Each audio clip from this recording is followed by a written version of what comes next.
Welcome to spanner automotive. ఈరోజు మనం చేస్తున్నాము Hyundai i10 steering hard problem. ఈ వెహికల్ వచ్చేసి మన దగ్గరికి స్టీరింగ్ హార్డ్ ప్రాబ్లం గురించి వచ్చింది అండ్ స్టీరింగ్లో నాయిస్ కూడా వస్తుంది. ఈ వెహికల్కి మనం ఆల్రెడీ స్కానింగ్ చేసాము. సో దీంట్లో ఏంటంటే EPS control module and EPS motor problem చూపిస్తుంది. సో ఈ వెహికల్లో ఏంటంటే మనం కంప్లీట్గా steering control module and power steering motor replace చేస్తున్నాము.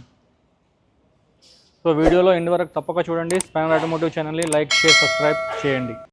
ఇక్కడ దీంట్లో C2414 ఒక కోడ్ వస్తుంది అండ్ 2415 ఒక కోడ్ వస్తుంది. ఆ రెండు కోడ్స్ ఏంటంటే ఒకటేమో స్టీరింగ్ కంట్రోల్ మోడల్ది, ఇంకోటేమో స్టీరింగ్ మోటార్ది కంప్లైంట్ చూపిస్తుంది. ఇక్కడ ఏంటంటే మనం ఫిజికల్గా ఒకసారి చెక్ చేసుకుంటున్నాం మోటార్లో అబ్నార్మల్ నాయిస్ వస్తుందో లేదా అనేది. సో ఇక్కడ హోండై ఒరిజినల్ జెన్యూన్ పార్ట్ వచ్చేసింది మన దగ్గర, స్టీరింగ్ మోటార్ అసెంబ్లీ. ఒకసారి చూద్దాం.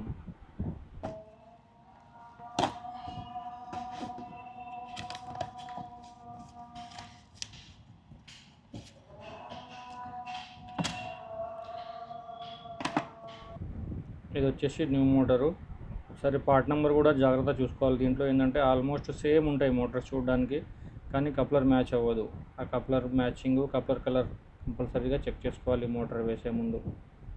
సో మోటార్ అయితే ఎగ్జాక్ట్గా ఉంది, పార్ట్ నెంబరు ఫిట్టింగ్ చేసేద్దాం.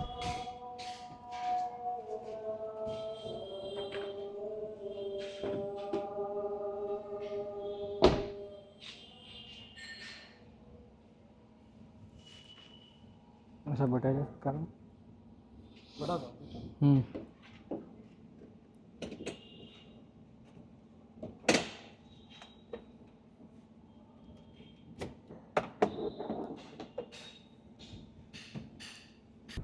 ఇక్కడ కంప్లీట్ ఫిట్టింగ్ అయిపోయింది.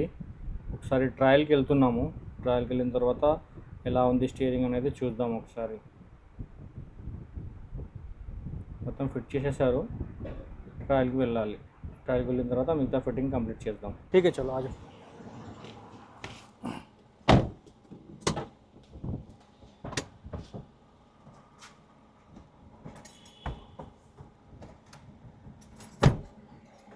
ఇక్కడ ఏంటంటే ఇట్లా టర్న్ లెఫ్ట్ రైట్ ఇట్లా టర్న్ చేస్తున్నప్పుడు గర్ గర్ గర్ గర్ అనే సౌండ్ వస్తుండే మోటార్ది.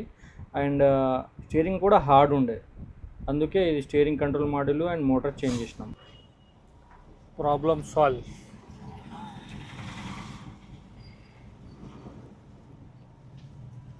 సో మరిన్ని technical videos, body shop videos, denting painting videos కొరకు స్పానర్ ఆటోమోటివ్ ఛానల్ని సబ్స్క్రైబ్ చేయండి, లైక్ చేయండి, షేర్ చేయండి. Thank you.